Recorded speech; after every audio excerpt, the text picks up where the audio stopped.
Electronic gadgets, ये instruction manuals, ये सब देखकर तो लगता है कि ये शशांक एक इंजीनियर था, किसी खास तरह के गैजेट के आविष्कार की कोशिश में लगा था ये। हाँ सर, यहाँ पर तो इतने सारे सर्किट बोर्ड्स और ये शॉर्ट वेव रेडियो भी है, ये देखिए।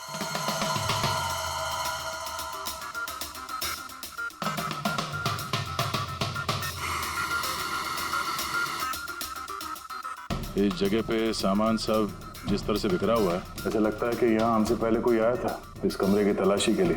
लगता है वो किसी खास चीज की तलाशी के लिए आया था। सर कहीं वो आदमी तो नहीं जिसके बारे में वो बता रहे थे कि हमसे पहले आया था? सर कहीं इस घर की चाबी तो नहीं है उसके पास? हो सकता है खूनी के पास शशांक के घर की चाबी हो सकती है, मुमकिन है। पर अहम सवाल ये है कि वो यहाँ ढूंढने क्या आया था, और जो चीज वो ढूंढने के लिए आया था वो उसे मिला है या नहीं। लेकिन सर यहाँ पर तो इतना सारा सामान है, हमें पता कैसे चलेगा कि कोई सामान गायब हुआ भी है या नहीं? पूरी पहले तो हमें ये पता करना होगा कि राजीव और शशांक की दोस्ती कितनी गहरी थी, और ऐसे किस चीज में ये लोग फंसे थे जिसकी वजह से इनकी जान चली गई। सर राजीव और शशांक की तो मौत हो चुकी, हमें कैसे पता चलेगा कि उनकी दोस्ती कितनी गहरी थी? पता चलेगा, पजल वाली वेबसाइट के बाकी के मेंबर से पता चलेगा। तो मतलब कभी तुम रोनी, आशीष और प्रकाश शशांक और राजीव के साथ वेबसाइट पर रेगुलरली बातें करते थे? जी एसएम सर। क्या तुम लोगों को किसी पे शक है कि उसने इन दोनों का खून किया? मालूम नहीं सर। अच्छा ये तो मालूम होगा, ये फॉक्स हंटिंग क्या है? सर आपको फॉक्स हंटिंग के बारे में कैसे पता? जाहिर सी बात है, ये लोमड़ी का शिकार तो हो नहीं सकता। असली बात क्या है ये बताओ। सर मतलब समझाना इतना आसान नहीं है, ये एक लंबी कहानी है। शुरू करो कहानी। सर कुछ 1 महीने पहले ही शशांक हमारी वेबसाइट का मेंबर बना था, पर उसे हमारी तरफ पहेलियों का शौक नहीं था। तो फिर? सर दरअसल उसे अलग अलग तरह के गैजेट्स का शौक था, और वो ये दावा करता था कि हमारे सामने एक ऐसी पहेली रखेगा जिसे हम कभी सुलझा नहीं पाएंगे। अच्छा, तो क्या थी वो पहेली? सर उसने खुद का एक शॉर्ट वेव रेडियो बनाया था, और अलग अलग तरह के स्टेशंस को चेक करते करते वो एक खास तरह के स्टेशन पे पहुंचा, जिस स्टेशन का नाम था नंबर स्टेशन। Number station? ये इसका नाम तो कभी सुना नहीं। अच्छा इस पे नए गाने आते हैं कि पुराने गाने आते हैं? अजीब बात तो यही थी सर, उस स्टेशन पर कोई गाने आते ही नहीं थे, सिर्फ और सिर्फ नंबर आते थे सर। ये कैसा रेडियो स्टेशन है जहाँ पे सिर्फ नंबर्स आते हैं? सर नंबर भी हर वक्त नहीं आया करते थे, उनके आने का भी खास दिन और खास वक्त हुआ करता था। सर लगता है इन नंबर्स के बहाने कोई किसी को खास मैसेज दे रहा है, सीक्रेट मैसेज। शशांक ने उनके कई ब्रॉडकास्ट सीजन रिकॉर्ड किए थे, और हम लोगों से कहा था कि हम उन नंबरों के तोड़ निकालें ताकि पता चल सके क्या गुप्त संदेश भेजे जा रहे हैं। तो क्या तोड़ निकाला इन नंबर्स का? नहीं सर, उनका तो सर हम तोड़ नहीं निकाल पाए, मगर राजीव ने कुछ दिन पहले बताया था कि उसे इस वेबसाइट के नंबर्स का राज पता चल गया। तो क्या राज था उन नंबर्स का? सर वो तो राजीव ने कभी हमें बताया नहीं सर। हाँ पर बाद में राजीव और शशांक इस बारे में अकेले में बात करने लगे थे सर। देखो हम फॉक्स हंटिंग की बात कर रहे थे, वो बताओ। फॉक्स हंटिंग ट्रांसमीटर हंटिंग का ही दूसरा नाम है। Transmitter hunting? जब कोई एक खास तकनीक से रेडियो ट्रांसमीटर के लोकेशन को ट्रैक करने की कोशिश करता है तो उसे हमारी भाषा में फॉक्स हंटिंग बोलते हैं। मतलब शशांक जरूर इस नंबर स्टेशन की लोकेशन ढूंढने की कोशिश कर रहा होगा। और कोई तो था जो नहीं चाहता था कि शशांक वो रेडियो स्टेशन पहुंचे, इसलिए उसने उसे मार दिया। आशीष, इन नंबर्स की रिकॉर्डिंग चाहिए हमें, सारी की सारी। तो ये है हमारी सीआईडी टीम, ये इंस्पेक्टर अभिजीत, इंस्पेक्टर सर, देश के सबसे जाबाज ऑफिसर्स को कौन नहीं जानता है? ये लोकेश है, लिंग्विस्टिक्स और मैथमेटिक्स का एक्सपर्ट। भाषाओं और संख्याओं का इतना ज्ञान है इनके पास जो शायद ही और किसी के पास हो। तो लोकेश जी क्या लगता है आपको, ये मोबाइल और इंटरनेट के जमाने में कोई नंबर स्टेशन का इस्तेमाल क्यों करेगा संदेश भेजने के लिए? अभिजीत, ये नंबर स्टेशन का इस्तेमाल बहुत पुराना है। इनफैक्ट सेकेंड वर्ल्ड वॉर में भी कई देश की सेनाएं ये तकनीक यूज करती थी अपने उन एजेंट्स तक पहुंचने के लिए जो दूसरे देशों में थे। हाँ, मानते हैं कि इस वक्त मोबाइल इंटरनेट का जमाना है, पर मोबाइल इंटरनेट से दिए गए मैसेजेस बहुत आसानी से ट्रेस हो सकते हैं। एग्जैक्टली, इसीलिए तो ये वही तरीका इस्तेमाल कर रहे हैं, सेकेंड वर्ल्ड वॉर वाला। अब लोकेश पता ये लगाना है कि इन संख्याओं के पीछे असली मैसेज क्या है। Sure sir. वैसे ये मैसेजेस कौन सी रेडियो फ्रीक्वेंसी पर आए थे? 3.22 नैनोहर्ट्ज।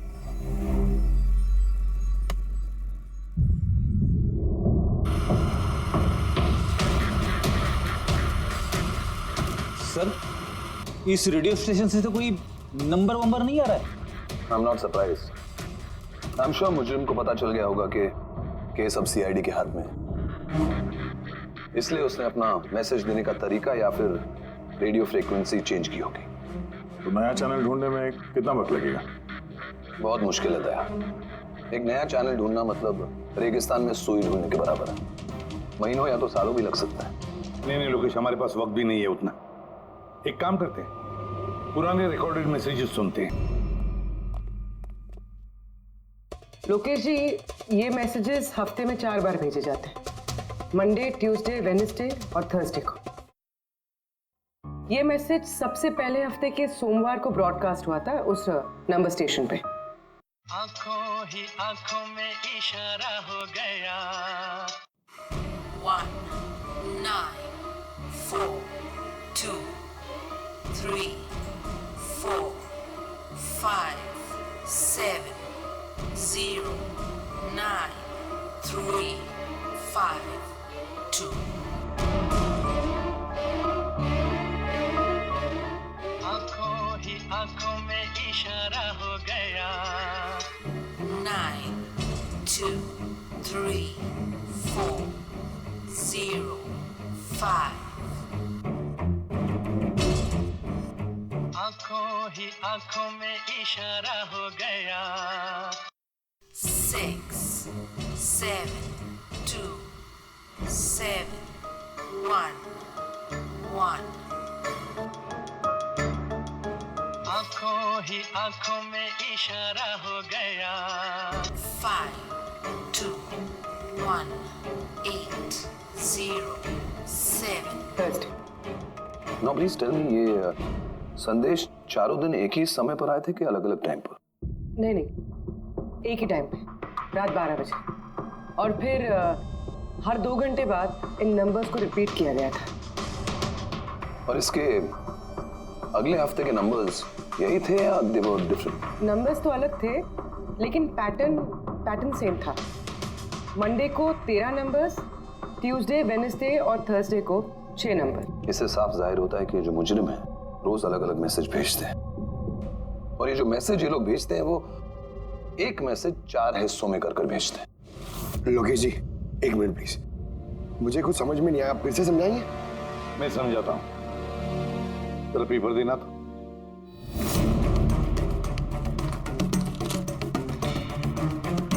मान लो ये पूरा कागज एक मैसेज है, एक।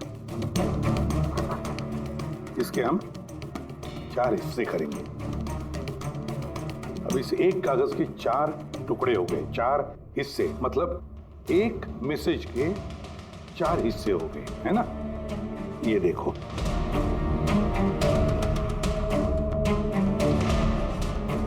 ये रहा मंडे का, ये रहा ट्यूसडे, वेडनेसडे और ये थर्सडे। मतलब ये सोमवार, मंगलवार, बुधवार और गुरुवार, ये 4 हिस्से जब एक होते तो एक पूरा मैसेज उनको मिलता था, है ना लोकेश? अभी नंबर्स को देखकर क्या लगता है तुम्हें, क्या मतलब है उसका? सर, इन नंबर्स के पीछे छुपा राज जानने के लिए मुझे 1 टाइम पैड की जरूरत पड़ेगी। 1 टाइम पैड, ये क्या है? जैसा कि मैंने आपको बताया, ये टेक्निक वर्ल्ड वॉर 2 में यूज होती थी। उस वक्त हर एक देश अपने स्पाइस को एक 1 टाइम पैड देता था, जिससे वो जो कोड्स हैं उनको डिसाइफर कर सके, जो सूचना है उसका मतलब निकाल सके। इसे कहते हैं 1 टाइम पैड। तो राजीव और शशांक के हाथ भी ये 1 टाइम पैड लग गया होगा, इसीलिए वो एक ऐसी पहेली तक पहुंच गए जो उनके लिए जानलेवा साबित हुई। ठीक है, इस राजीव और शशांक के घर जाके पता लगाना पड़ेगा इस 1 टाइम पैड के बारे में।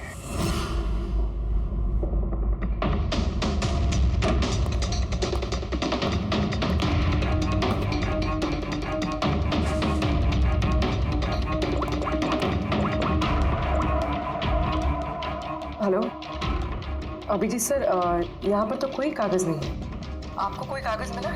हम लोग शशांक के घर में ही हैं, देख रहे हैं।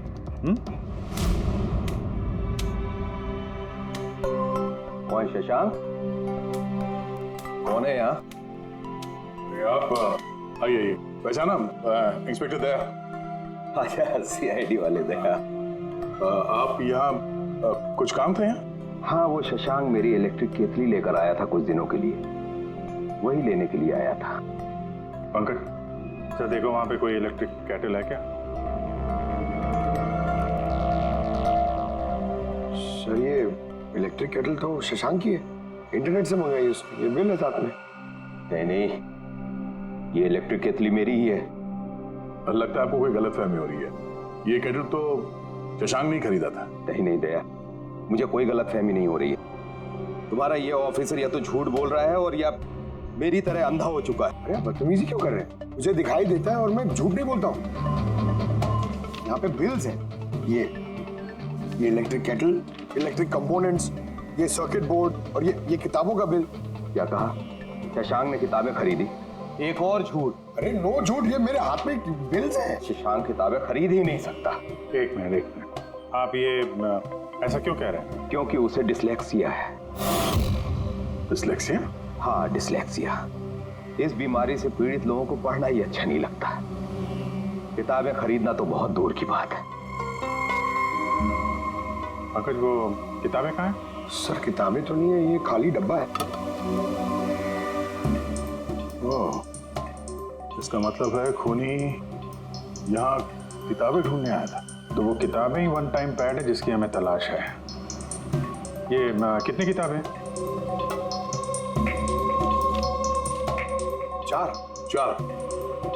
चार हफ्ते के लिए 4 किताबें।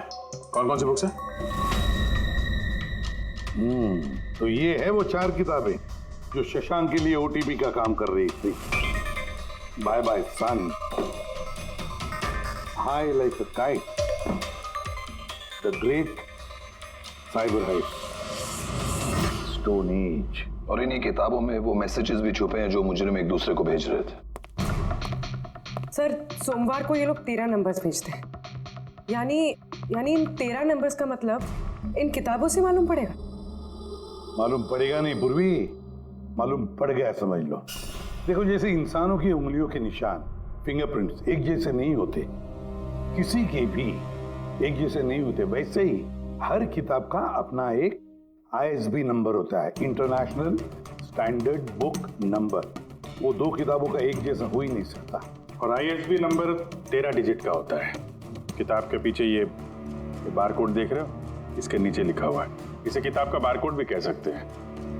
वैसे ये नंबर दूसरे तीसरे पेज पे भी लिखा रहता है, ISB नंबर। सर, मतलब इन ISB नंबर्स को इंटरनेट पे सर्च करके मुजरिम को सबसे पहले ये पता लगता है कि किताब कौन सी खरीदनी है। एग्जैक्टली। और फिर उस किताब के ISB नंबर से वो लोग अपना सीक्रेट मैसेज ढूंढ लेते हैं। तो जो पहले सोमवार को ISBN नंबर भेजा गया था सर, वो है ये 19423457099352।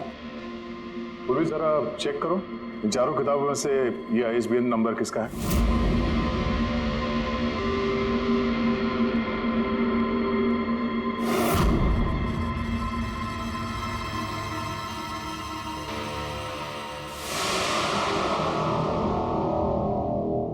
सर, ये ISB नंबर बाय सन से मैच होता है। अरे वाह सर, ये तो बहुत आसान है, इसे तो कोई भी समझ सकता है। एग्जैक्टली।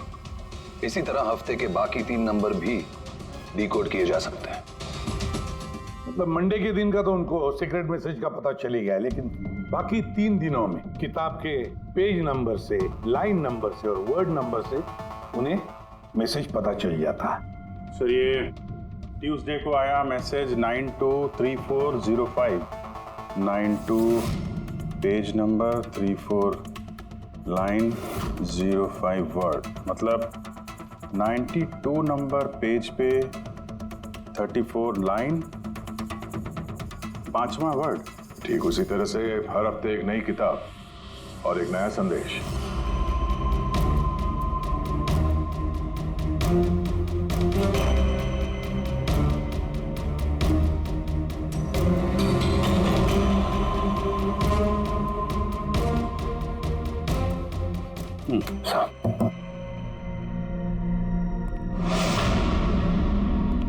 पूर्वी, यस सर। पहले हफ्ते का क्या मैसेज है? सर इस बाइबर्सन किताब से जो पहले हफ्ते का मैसेज है वो है kidnap money bags junior. Kidnap money bag. Sir दूसरे हफ्ते आया था, ये किताब का नाम है द ग्रेट साइबर हाइस्ट। इसका मंगलवार को आया था सर रैंसमवेयर, और वेडनेसडे को अटैक, और थर्सडे को आखिरी मैसेज आया था ट्रिंग ट्रिंग ट्रिंग ट्रिंग। और तीसरे हफ्ते की किताब है sir high like a kite. High like a kite. और इसका संदेश है कंसाइनमेंट। कंसाइनमेंट। जी सर। बीच। बीच। साउथ। South Beach. सर ये जो चौथी किताब है, इस हफ्ते की किताब, द स्टोन एज, इसका मैसेज जो है ट्यूसडे के लिए black forest. Black forest. Wednesday का है गोज। बस इतना ही है सर, इट्स इनकम्प्लीट। आज गुरुवार है सर, ये अधूरा संदेश आज रात पूरा किया जाएगा। हाँ अभिजीत, अब तक जितना भी मैसेज आया हमारे पास अच्छी तरह से स्टडी करके देखना पड़ेगा ये क्या खिचड़ी पक रही है। सर ये पहला message, kidnap money bag junior, ऐसा लगता है ये मैसेज अजिंक्य जी के लिए। अजिंक्य के लिए ही है दया, क्योंकि अजिंक्य सबसे बड़ा फाइनेंसर है फिल्मों का, और उसका निकनेम भी मनी बैग है। किडनैप मनी बैग जूनियर, शायद कोई अजिंक्य के बेटे को किडनैप करना चाहता है। जूनियर? हाँ हो सकता है, बिल्कुल हो सकता है अभिजीत। फिर अगला मैसेज है रैंसमवेयर अटैक ट्रिंग ट्रिंग। यार ये ट्रिंग ट्रिंग तो हमारी देश की सबसे बड़ी टेलीकॉम कंपनी है, कहीं ऐसा तो नहीं ये गैंग इस कंपनी पर रैंसमवेयर अटैक करने वाली है? सर ये रैंसमवेयर अटैक मतलब? अरे यार कोई ट्रिंग ट्रिंग कंपनी के डेटा और सर्वर को हैक करना चाहता है, और हैक करने के बाद फ्री करवाने के लिए वो लोग ट्रिंग ट्रिंग कंपनी से रैंसम लेंगे। ओह, तो इसे कहते हैं रैंसमवेयर अटैक। मगर सर ऐसे कोई न्यूज़ तो आई नहीं है कि ट्रिंग ट्रिंग कंपनी पे ऐसा कोई साइबर अटैक हुआ हो। सर मेरे पास भी ये ट्रिंग का ही सिम कार्ड है, लेकिन कनेक्टिविटी का तो कोई इशू ही नहीं है। और सर तीसरा मैसेज है कंसाइनमेंट साउथ बीच। ऐसा लगता है कि साउथ बीच में कोई गैर कानूनी कंसाइनमेंट आ चुका है या फिर आने वाला है। Black forest gold. Abhijeet Daya, इस गैंग का असली गेम क्या है आज रात को 12 बजे से पहले पता लगाना पड़ेगा, और रात के 12 बजे जो नंबर ब्रॉडकास्ट होने वाला है उसे ब्रॉडकास्ट होने नहीं देना चाहिए। क्या काम करो, इस अजिंक्य के घर जाओ और पता लगाओ उसका बच्चा ठीक है क्या। अभिजीत ट्रिंग ट्रिंग कंपनी में जाकर उन्हें अलर्ट करो, कहो कि उन पर शायद साइबर अटैक होने वाला है, रैंसम अटैक। और पंकज साउथ बीच जाओ और देखो कोई कंसाइनमेंट आया है क्या, या फिर कोई कंसाइनमेंट आने वाला है क्या, पूरा पता लगाओ। सर मैं कहाँ जाऊँ सर? हम कहीं नहीं जाएंगे, हम तीनों यहीं पर रुकेंगे ये पता लगाने के लिए कि इस गैंग को कैसे पता चला कि शशांक और राजीव ने उनके सारे मैसेजेस डिकोड कैसे किए।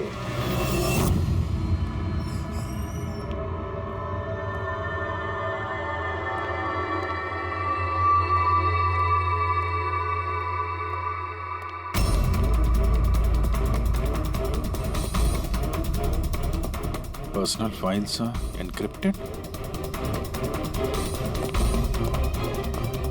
एनक्रिप्टेड। सर क्या चाहिए सर, किसे मिलना है आपको? फिलहाल सबसे सीनियर कौन है इस ऑफिस में?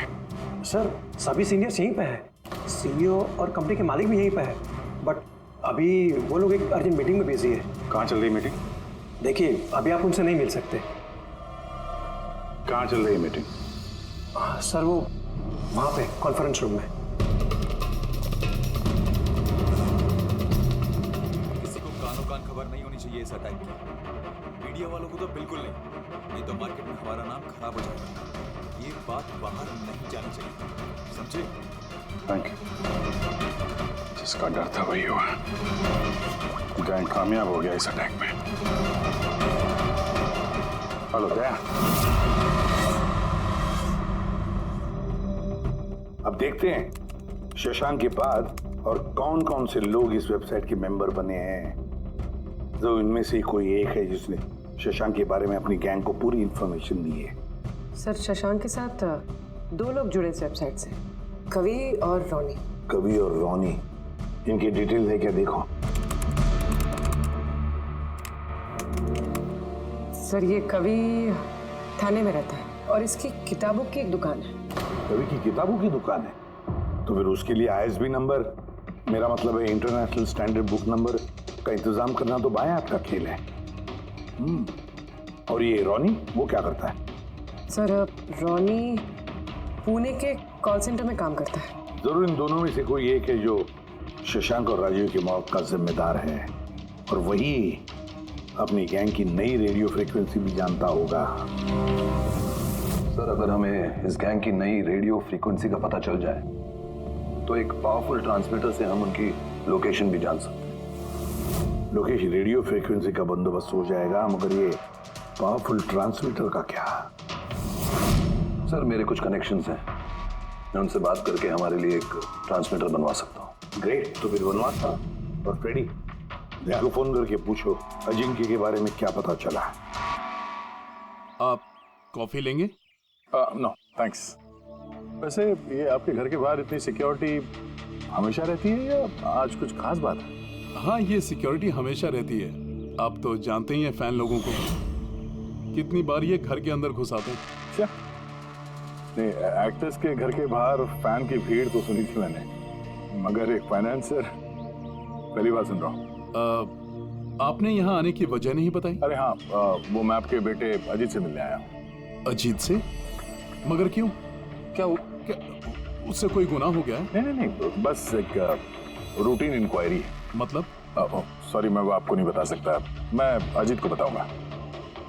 अजीत की तबीयत ठीक नहीं है। तबीयत खराब है या वो किडनैप हो गया? किडनैप? What nonsense! देखिए अजिंक्य जी, उन अपराधियों के दबाव में आके आप CID से झूठ मत बोलिए। हमें खबर मिली है कि एक गैंग है जो आपके बेटे अजीत को किडनैप करना चाहती है। अजीत कहाँ है इस वक्त? वो घर पे ही है। मैं उसे देखना चाहता हूँ अभी। रामो,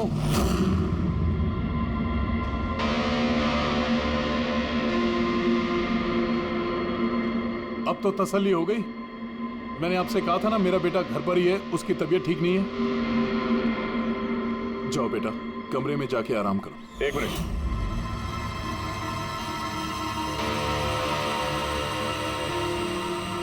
जरा कैप निकालना। मत उतारना टोपी। क्यों नहीं? हाँ? क्या कहा मैंने? क्या बता रहा हूँ? चलो। नहीं। उन्होंने क्या बोला?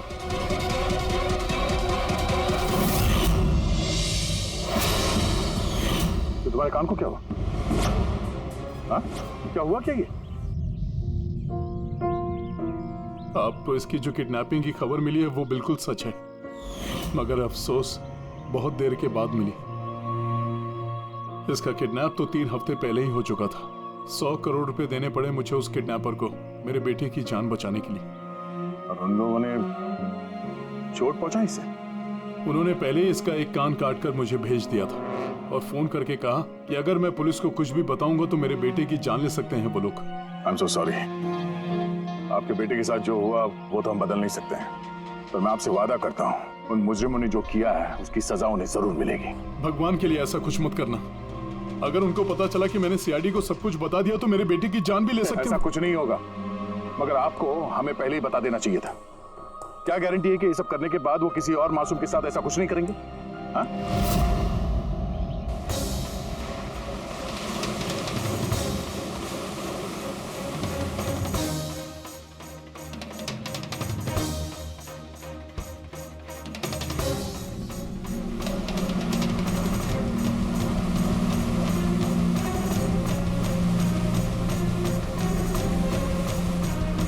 अगर वो कंसाइनमेंट आ चुका है और डीलिंग हो चुकी, फिर तो कोई सुराग मिलना चाहिए यहाँ पर।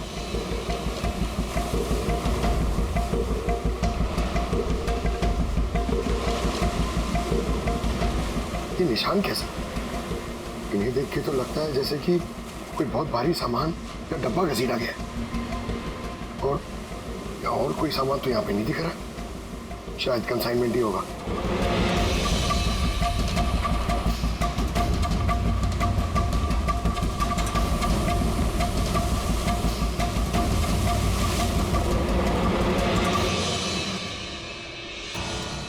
आपके पास तो काफी अच्छा कलेक्शन है किताबों का मिस्टर कवि।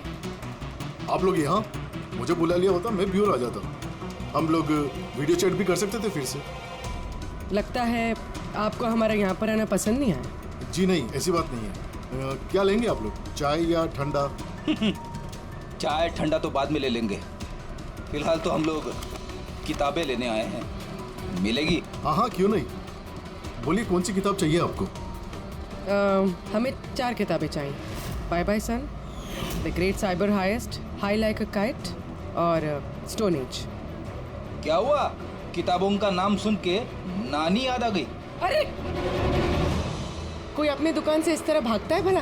मैडम वो लोग बहुत खतरनाक लोग हैं मैडम, वो मुझे मार देंगे। अगर सच नहीं बोलोगे तो फांसी पे छोड़ोगे। शशांक और राजीव के खून के जुर्म। नहीं, मैंने उनका खून नहीं किया। मुझे तो बस उन पर नजर रखने के लिए कहा गया था। किसने कहा था नजर रखने के लिए?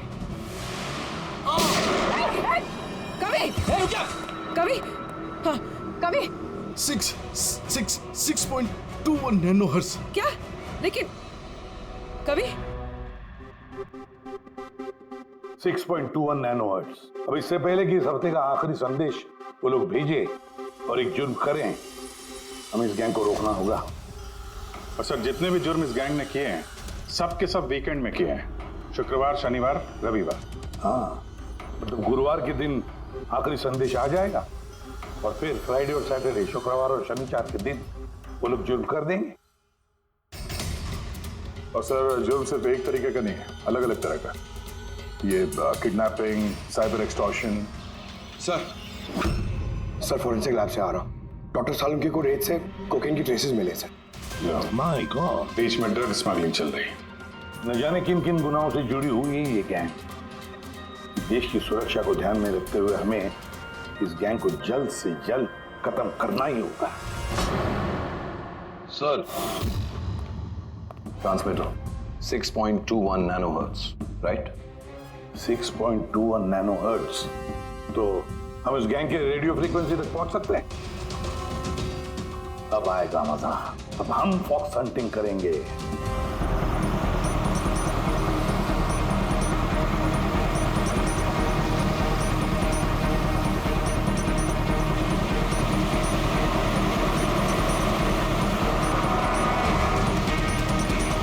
बस सर, यही सिग्नल दिखा रहा है सर। बस ये रेड डॉट मिल जाए। देखो रेड डॉट कहां पे है।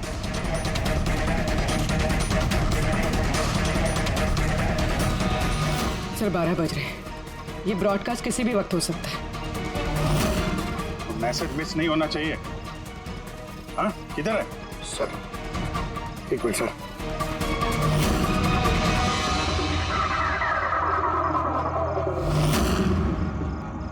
सर हाँ, एक मिनट सर, इधर है सर। आंखों ही आंखों में इशारा हो गया। 9 2 2 3 0 9